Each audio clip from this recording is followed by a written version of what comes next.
मग बिगिनर लेवलची लोक जे आता आहेत म्हणजे जे आता नवीन जिम मध्ये पाऊल ठेवतात, सुरुवातीपासून भयानक कन्फ्युजन असते न्यूट्रिशन बद्दल. डाळीतनं खरं एक आहे म्हणजे व्हेजिटेरियन जी लोक आहेत त्यांच्यासाठी पोस्ट वर्कआउट महाग पडते, हे खरं आहे का?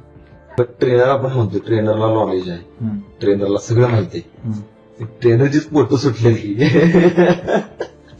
त्याचं काय सर वर्कआउट मध्ये आता सुरुवात कुठनं करायची? मग डायरेक्ट जाऊन डेडलिफ्ट मारायचं, वॉर्मअप पहिला आधी महत्वाचा आहे तो मोबिलिटी वॉर्मअप बॉडी वॉर्मअप काय काय करायला लागतं? मी तुम्हाला जसं दाखवेन तसं तुम्ही माझ्या मागून करतो. आपण बॅक आर्च मागे यायचं, शोल्डर लाईनला पाय पाहिजेत आपले, असं नाही बसायचं नॉर्मल. करेक्ट.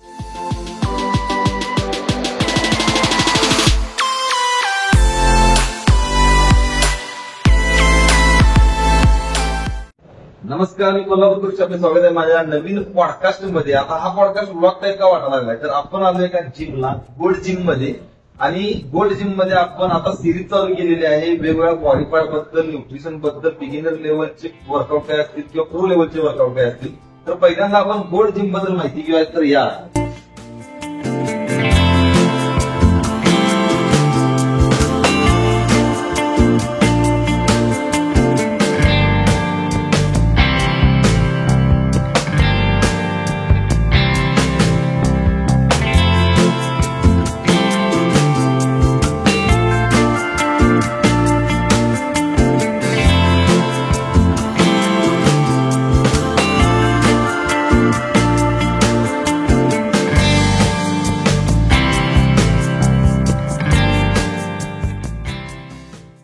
ही झाली जिम, त्याचबरोबर इथं चेंजिंग रूम आणि स्टीम बाथची सुविधा आहे, ती पण आपण बघूया. तर हे आहे चेंजिंग रूम आणि लॉकर रूम. त्याचबरोबर तर टॉयलेटची व्यवस्था आहे, वॉश बेसिन्स आहेत विथ सोप, लिक्विड सोप. इथं पण एक फिल्टर लावला आहे. ही आहे इथं आंघोळीसाठी शॉवरची व्यवस्था आणि ही आहे स्टीम बाथची रूम. ही झाली गोल्ड जिम बद्दल पूर्ण माहिती. आणि आपण आज अशा एका ट्रेनरला भेटणार आहे, अष्टपैलू व्यक्तिमत्व म्हटलं तरी चालते. अगदी डान्स पासून, झुंबा पासून, MMA पासून, जिम पासून, म्हणजे काय काय करतात आपण त्यांच्याकडनंच माहिती घेऊयात. चला या. नमस्कार सर, हे आहेत आमचे अमर गायकवाड म्हणून आमचे ट्रेनर.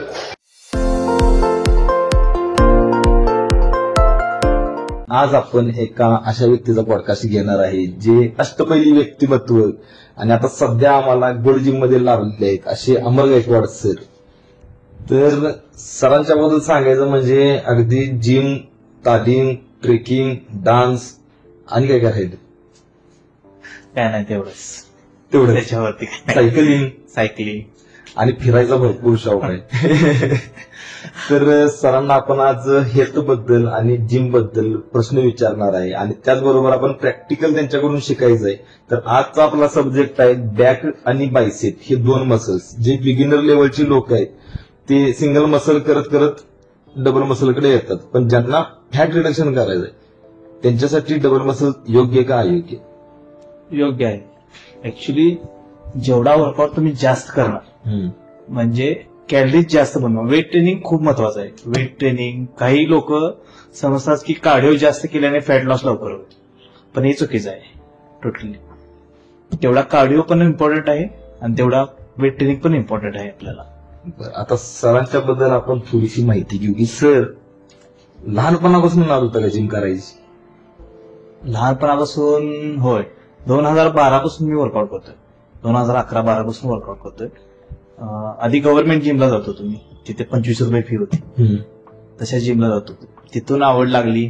तिथं एवढं काही नॉलेज नव्हतं आधी, तसं हे पण नव्हतं, सोशल मीडिया नव्हती किंवा बघून शिकावं, युट्यूबवर बघावं व्हिडिओज वगैरे आणि शिकावं असं पण हे नव्हतं.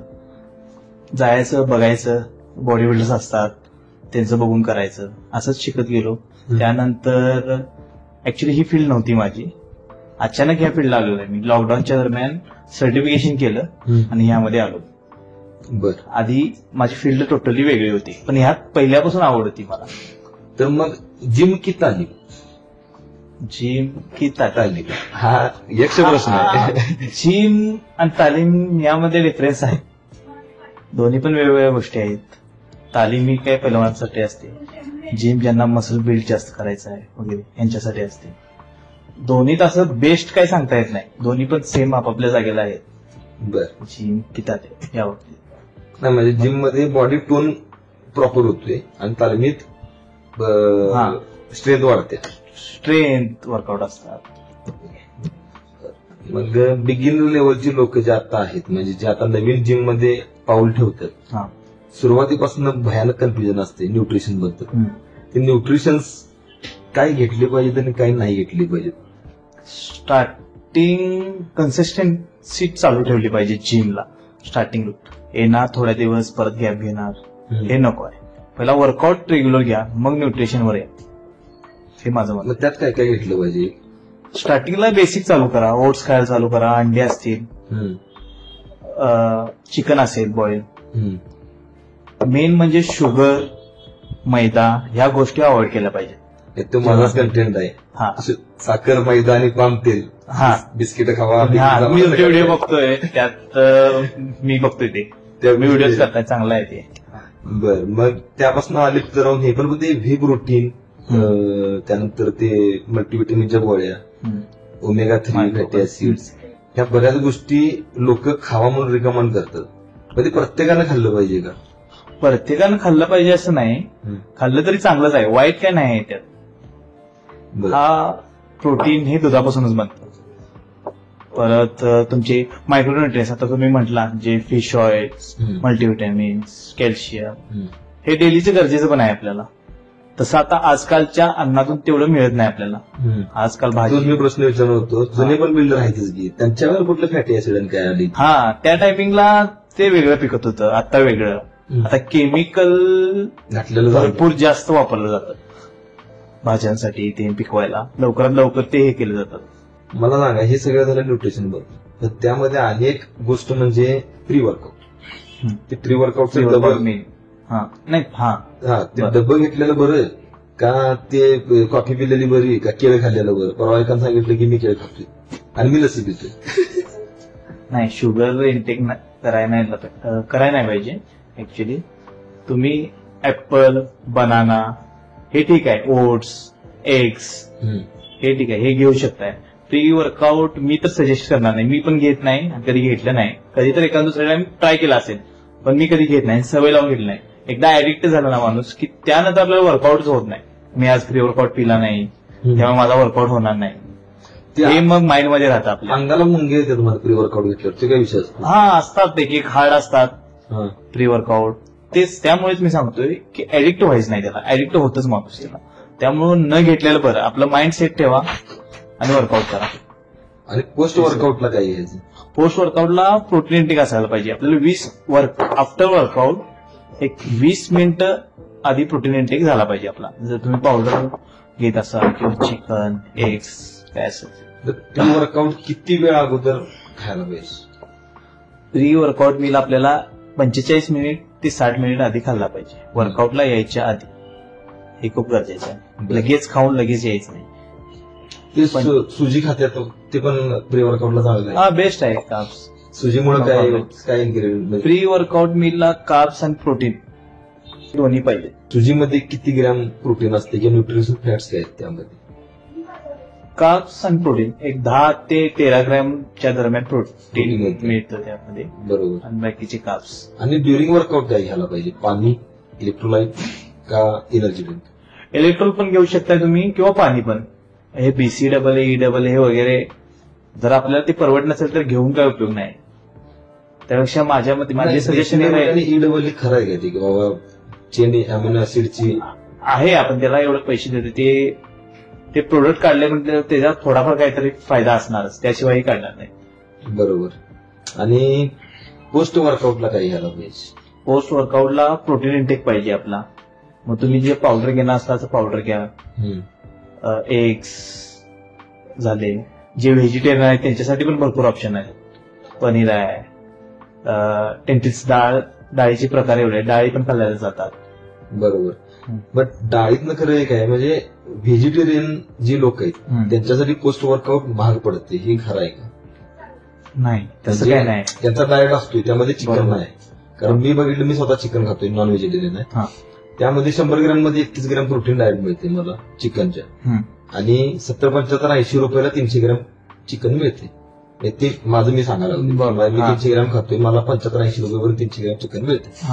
तर मी 90 ग्रॅम डाएट प्रोटीन इंटेक घेतला, तेच व्हेजिटेरियन वाला असेल तर त्याला ढीगभर खायला लागते. म्हणजे पनीर खायला पाहिजे, डाळ खायला पाहिजे. डाळ खाल्ली तर 100 ग्रॅम खाल्ली तर त्याला 13 ग्रॅम प्रोटीन, 18 ग्रॅम. पनीरला 18 ग्रॅम, 20 ग्रॅम 100 ग्रॅम मध्ये. मग ते स्वस्त पडते का नॉन व्हेजिटेरियन स्वस्त पडते? ऍक्च्युली दोन्ही पण समान पडतात, तसं काय नाही. ऑप्शन बाकी राजमा आहे, सोया चंक्स आहे, आणि सोया चंक्सचं पण लिमिट 50 ग्रॅम पर्यंत आहे. डेली इंटेक तुम्ही 50 ग्रॅम पर्यंतच करू शकता. त्याला फिमेल जीन्स काहीतरी शरीरामध्ये येतात म्हणून ऐकलेलं. आहेत, सायंटिफिकली सांगितलं जाते, म्हटलं ते बरोबरच आहे. सोया चंक सोया चंक्स 50 म्हणून म्हणलं तुम्हाला की 50 ग्रॅमच्या वरती डेली इंटेक नसावा आपला. हे झालं आता आपलं न्यूट्रिशन बद्दल, pre workout, during workout, post workout. हे सोडून जिम मध्ये लोक काही चुका करतात. म्हणजे बिगिनर लेवलला असेल की पहिल्याच दिवशी बडवायचं, सुट्टी द्यायची ना. आधी आता आजकाल ट्रेंड काय चालू झालाय, युट्यूबवर बघायचं, इंस्टाग्रामवर बघायचं, आणि येऊन वर्कआउट स्वतःच्या मनाचा करायचा. असे भरपूर तुम्हाला क्लायंट प्रत्येक जिम मध्ये मिळणार. मग ते बरं, युट्यूबवरचं नॉलेज खरं असते का कसं? प्रत्येकाचं आता हजारो प्रकारचे, लाखो प्रकारचे व्लॉगर्स आहेत, वेगवेगळे ट्रेनिंग देणार, वेगवेगळे सांगणार. मग तुम्ही कन्फ्युज राहणार की कोणतं करायचं कोणतं नाही, हे ज करू का हे ज करू. मग ते तुम्ही ज्या जिम मध्ये जाताय तिथे ट्रेनर बघा कोणता चांगला आहे, शिकलेला आहे का, किंवा कितपत नॉलेज आहे त्या ट्रेनरला, त्याला विचारा, तिथून नॉलेज घ्या. पण ट्रेनर आपण म्हणतो, ट्रेनरला नॉलेज आहे, ट्रेनरला सगळं माहिती आहे, ट्रेनरचीच पोट सुटलेली त्याचं काय? आता सांगायचं म्हणजे ट्रेनरचं शेड्यूल इतकं बिझी असतं ना. सकाळी 5 पासून त्यांना राहावं, 5ला उठणे, परत त्यानंतर ड्युटी कंपल्सरी 8-9 तास त्यांची ड्युटी होते. त्यामध्ये ट्रेनर थकला जातो, वर्किंग मध्ये, स्ट्रेस मध्ये राहतो, ह्याच्यामध्ये थकला जातो. त्यासाठी वर्कआउट करायला टाइम भेटत नाही ट्रेनरला. त्यातून थोडाफार मिळाला तर करतात, मोस्टली ट्रेनर केला पाहिजे वर्कआउट. मी असं म्हणत नाही की करूच नाही, केला पाहिजे वर्कआउट. आम्ही पण थकलेले असते बॉडी वगैरे, बाकीच्या पण गोष्टी असतात. सकाळी 5 ते रात्री 10, परत आधी मध्ये दुपारी ब्रेक मिळाला तर असतो, नाहीतर रात्री 10 पर्यंत. मग जाऊन झोपायचं 12 वाजता.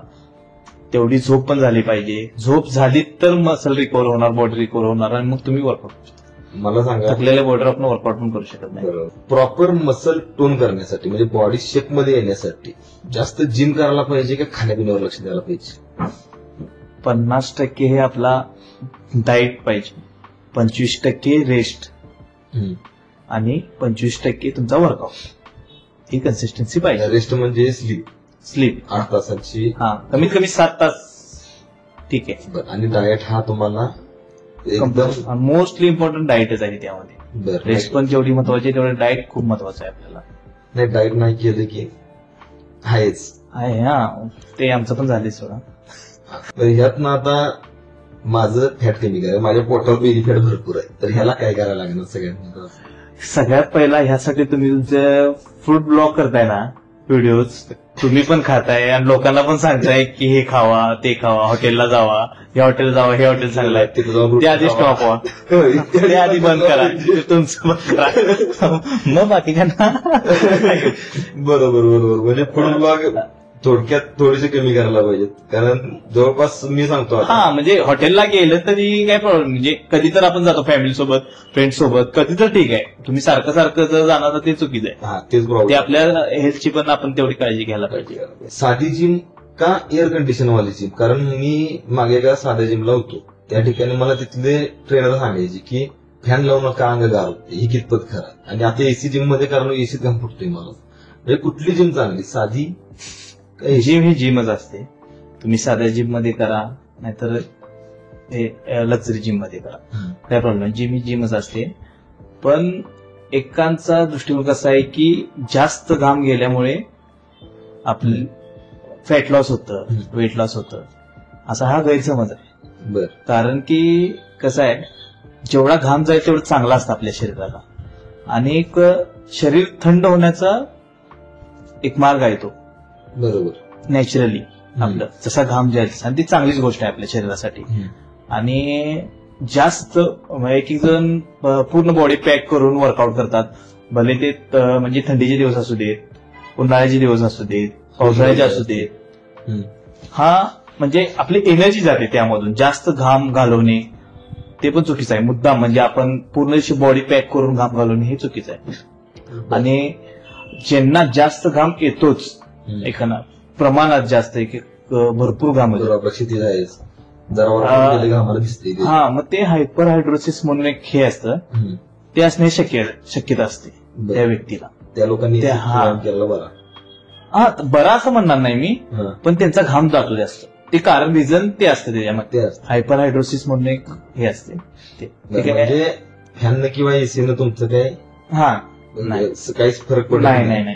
एअर कंडिशन म्हणजे कंट्रोल वातावरणात तुम्ही वर्कआउट करताय, वर्कआउट करू शकता, एनर्जी राहते. एअर कंडिशन मध्ये एनर्जी राहते. एनर्जी राहिल्याचा अर्थ फॅटलॉसला पण चांगल्या गोष्टी होऊ शकतात. होऊ शकतात. का तर एनर्जी बॉडी गार होते, म्हणजे पूर्ण आतून बॉडी तुमची गार होतच नाही.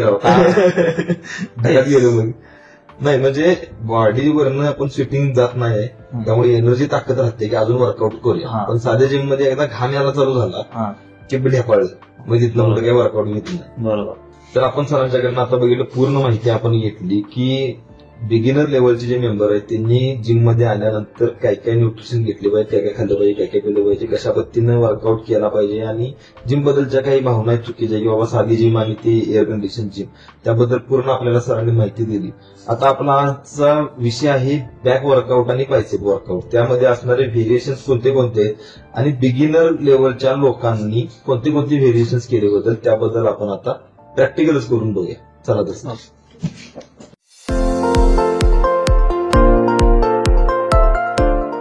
सर, वर्कआउट मध्ये आता सुरुवात कुठनं करायची? मग डायरेक्ट जाऊन डेडलिफ्ट मारायचं? वॉर्मअप पहिला आधी महत्वाचा आहे तो मोबिलिटी वॉर्मअप, बॉडी वॉर्मअप. काय काय करायला मी तुम्हाला जसं दाखवेन तसं तुम्ही माझ्या मागून करतो.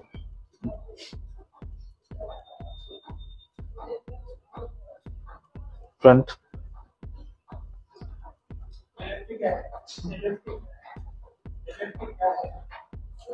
shoulders, clockwise, anti-clockwise, elbow,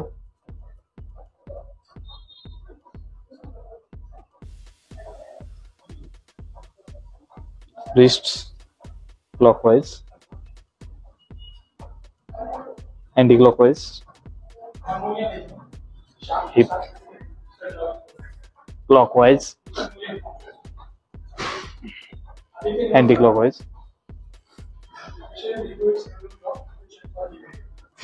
knees, change,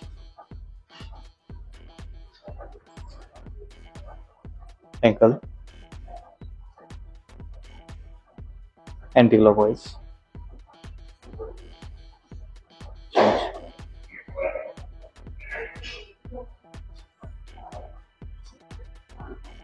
first time gym मध्ये आल्यानंतर प्रत्येक जॉईंटचा हा वॉर्मअप झाला पाहिजे. प्रत्येक जॉईंट प्रत्येक अँगलनं फिरून घ्यायचा. पहिला येतोय नेक, त्यानंतर शोल्डर जॉईंट, त्यानंतर येतो एल्बो, त्यानंतर येते रिस्ट, त्यानंतर ते हिप, त्यानंतर येते नी, त्यानंतर लास्ट येतं ते अँकल. हे झाल्यानंतर तो कोणता मसल मारणार आहे त्याचा वॉर्मअप पूर्ण घ्यायचा. आज आपण बॅक आणि बायसेप बनवू, आपण वॉर्मअप करूया.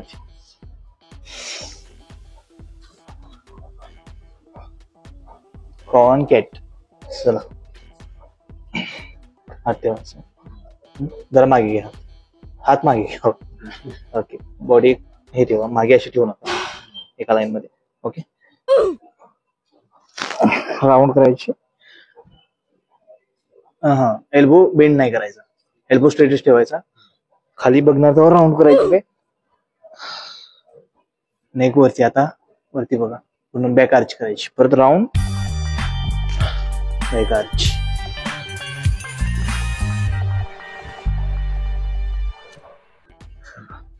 त्यानंतर सेकंड वॉर्म अप.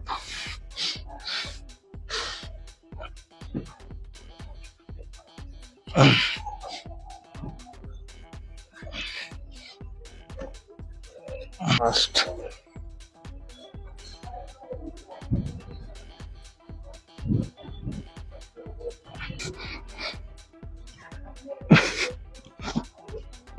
आणि यानंतर वॉर्मअपला बॅक साठी आपण काय पुलअप्स वगैरे पण घेऊ शकतो आणि त्यानंतर वर्कआउट चालू करू शकतो. चला वर्कआउट सुरुवात डेडलिफ्ट पासून.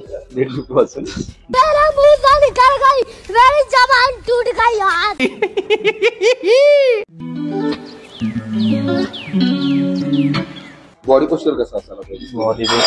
बॉडी पोस्चर म्हणजे आपले जे पाय आहेत ते आपल्या शोल्डर लाईनला पाहिजे. त्यानंतर ती ग्रिप.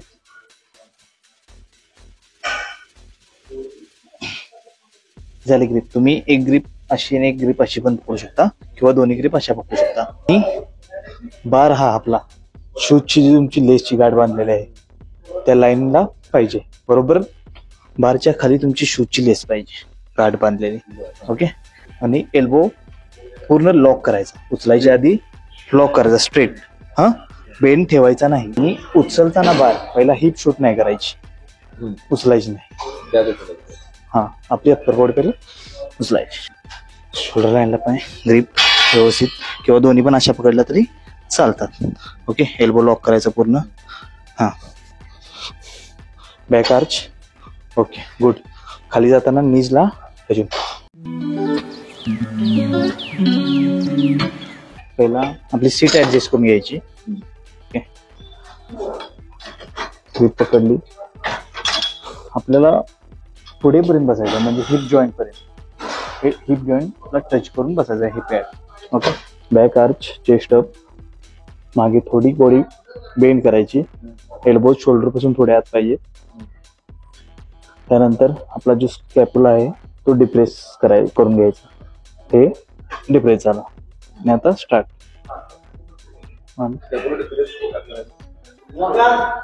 स्कॅप्युलाचा रोल हा खूप महत्वाचा आहे प्रत्येक वर्कआउट. चेस्ट मारताना, बॅक मारताना, स्कॅप्युलर मारताना आपण डिप्रेस करतो, चेस्ट मारताना रिट्रॅक्ट करतो. बेंचवर असू दे होते.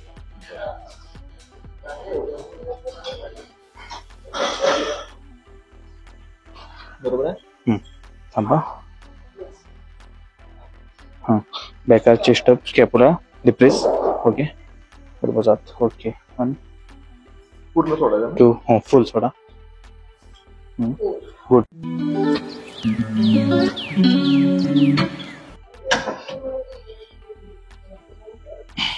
नीज थोडे बेंड पाहिजे. बॅक आर्च, चेस्ट अप थोडे लाईटली बेंड व्हायचं मागे. स्कॅप्युला रिट्रॅक्ट करून घ्यायचा. हा स्कॅप्युला रिट्रॅक्ट झाला. नंतर पुल केलं, सोडलं. फक्त हाताची मुवमेंट करायची, हँडची मुवमेंट. आपल्याला अशी पुढे बॉडी बेंड नाही करायची. बरोबर. ओके. राईट.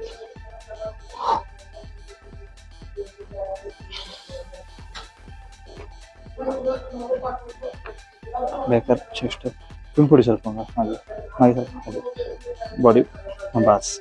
ओके. चलो scapula retract. Okay. Nice.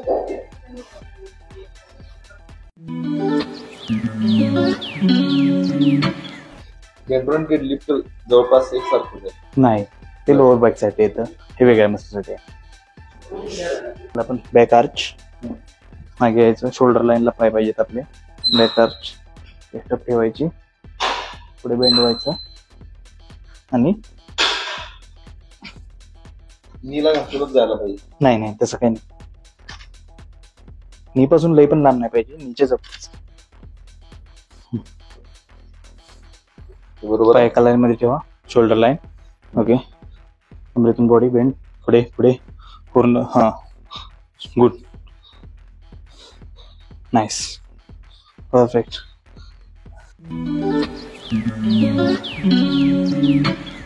Straight arm pull down. Okay.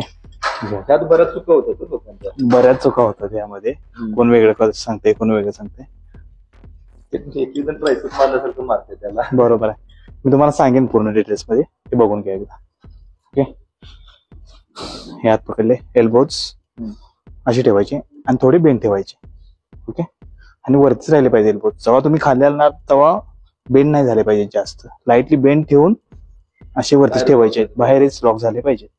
Okay, back arch, chest up, आणि पायाचा पण डिस्टन्स जास्त नसावा, बरोबर आपले shoulder line. Okay, body weight पुढे सोडायचं, जास्त नी बेंड करू नका, पाय जरा जवळ घ्या. ओके ओके, चलो, यस, नाईस, स्लो सोडा वरती. ओके, गुड, बॉडी बेंड होते पुढेच, गुड, नाईस, स्लो वरती. मागे आल्यानंतर तुमचा जास्त बेंड होतो, एवढाच ठेवायचा लॉक. ओके, येस,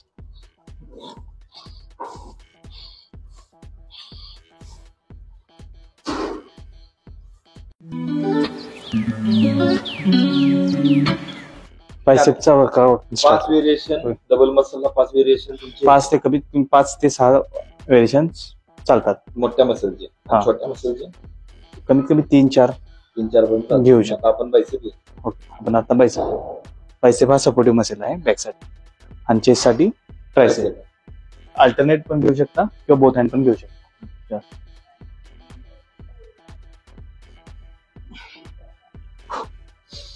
बऱ्याच लोकांच्या चुका काय होतात, बॉडी हा प्रकार करू नये. बॉडी स्टेबल ठेवायची, आपल्याला जितकं जातं वेट तितकं घ्यायचं, त्याच्यावरती घ्या. इगो लिफ्टिंग करायची नाही आपल्याला. आणि हात इथं लॉक करायचे, हा पूर्ण खाली सोडायचे हात. असं मी उभारलं असं लॉक करायचं नाही, असे नाही ठेवायचे, शाई लॉक असलंच पाहिजे, शाई लॉक ठेवायचं. हा, गुड, बरोबर. बायसेप ट्रेन करायचं आपल्याला. पहिला झाला शोल्डर लाईन, हा एक अँगल, त्यानंतर मागच्या बाजूने. ओके, त्यासाठी आपण व्हेरिएशन पुढे दाखवतो मी तुम्हाला. शोल्डर पासून मागे आणि शोल्डर पासून पुढे आपण त्याला पिक्चर करलो. मशीन म्हणा किंवा बेंच पण आहे आपल्याकडे, यावर आपण मारू शकतो. आपण सेकंड व्हेरिएशन बघू. ओके, तर ह्याच्यात कन्फ्युजन, हा 30 degree, 45 degree, 60 degree. 45 degree compulsory, 45 डिग्रीच पाहिजे, 30 डिग्री नसतं पाहिजे, ते खूपच खाली होतं, मग शोल्डरवर येण्याची शक्यता जास्त असते. हा, एल्बो पुढे येऊ द्यायचा नाही. Okay, good. खाली सोडताना मसलला टेन्शन मेंटेन राहिलं पाहिजे. ओके,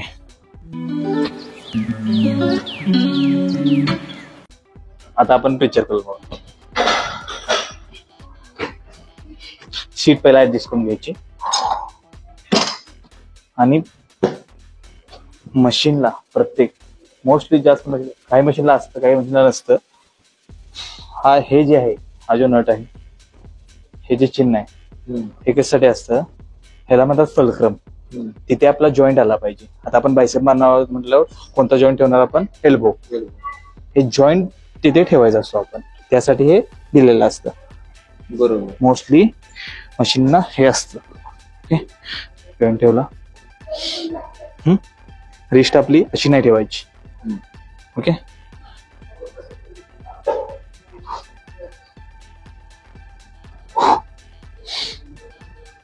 जॉईंट आपला तिथे आला पाहिजे. ओके, म्हणजे आम्ही असं चुकीचं आहे, असं नाही बसायचं, असं नाही बसायचं, नॉर्मली. हा, करेक्ट.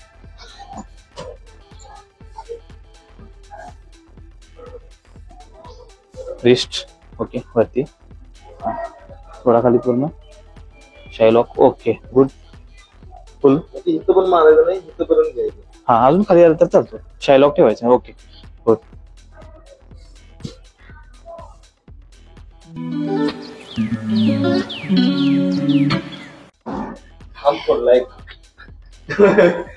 ਹੱਸਦੇ ਚਿਹਰਿਆਂ ਦਾ ਮਤਲਬ ਇਹ ਨਹੀਂ ਹੁੰਦਾ ਕਿ ਉਹਨਾਂ ਨੂੰ ਕਦੇ ਕੋਈ ਤਕਲੀਫ ਨਹੀਂ ਹੁੰਦੀ. तुम्ही बोथ हँड पण घेऊ शकता किंवा अल्टरनेट पण घेऊ शकता. काही लोक जास्त इकडे मारला जातात, ते चुकीचं आहे. थोडा 8 टर्न झाला पाहिजे हात एल्बोतून. चेस्टच्या लाईनला जरी आलं चालतं. ओके, ह्यामध्ये पण आपली बॉडी पोस्चर व्यवस्थित ठेवायचं, लॉक ठेवायचं, पूर्ण हलायचं नाही.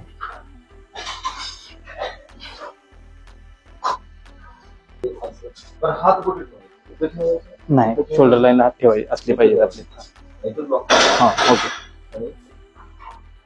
Yes, perfect. Slow down. Perfect.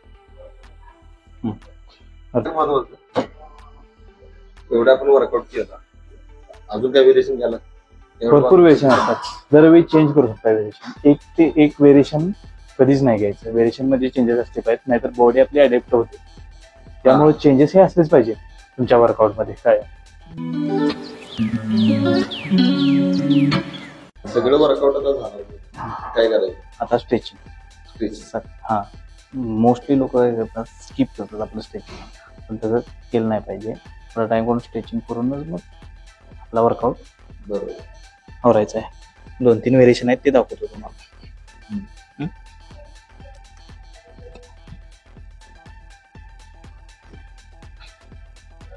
Next variation घेऊ.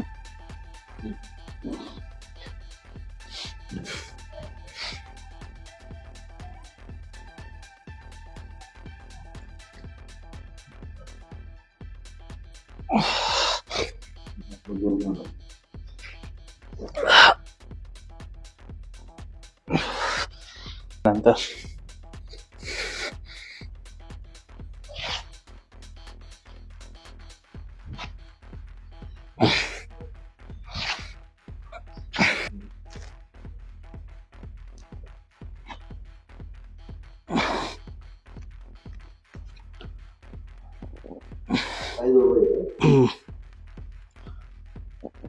आपला पार्टनर असेल आपल्यासोबत वर्कआउटला, तर आपण असे स्ट्रेचिंग घेऊ शकतो.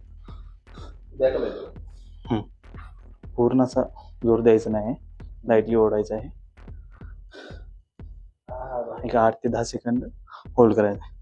कमरेवर ठेवून कमरेवर ठेवायचा. इकडे टाईट.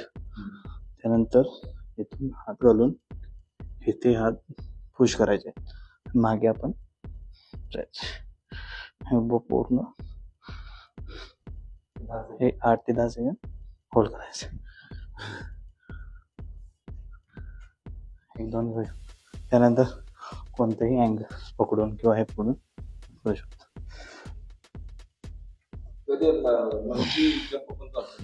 कोणता?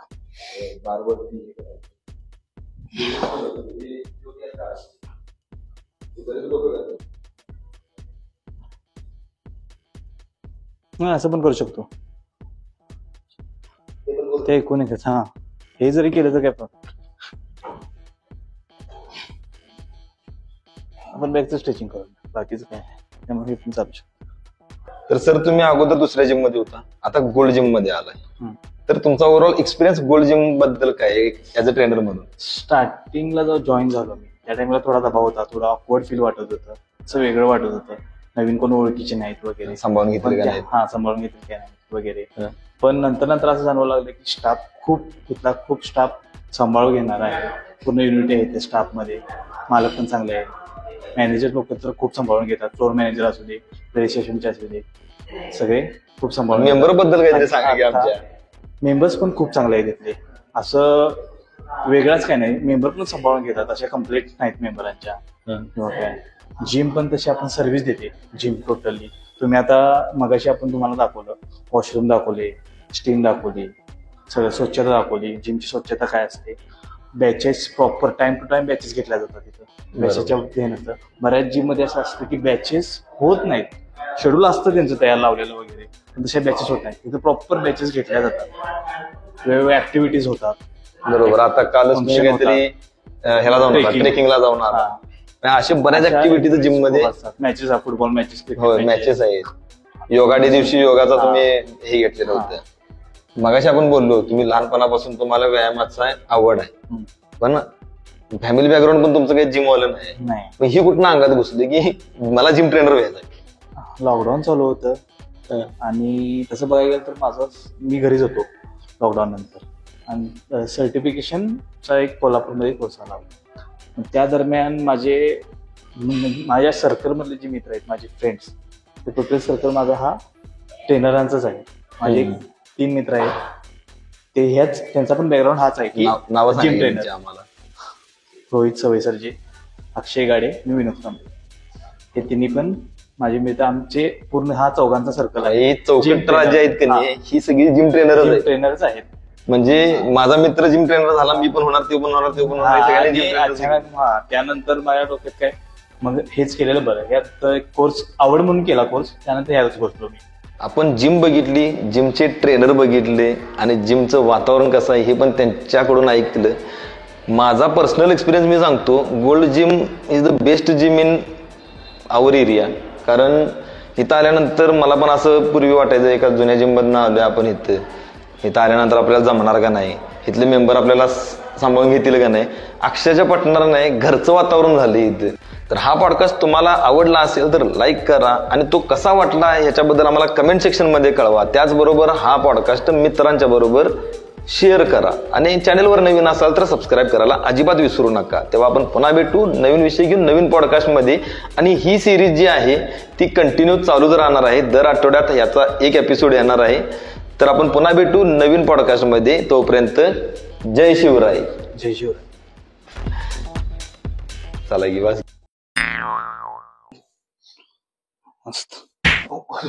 ऐसे हालात में बेहतर यही है कि वक्त रहते इंसान सतर्क होकर अपने जज्बात को काबू में रखकर अपने कदम पीछे हटा ले. सतर्क रहें. जय हिंद.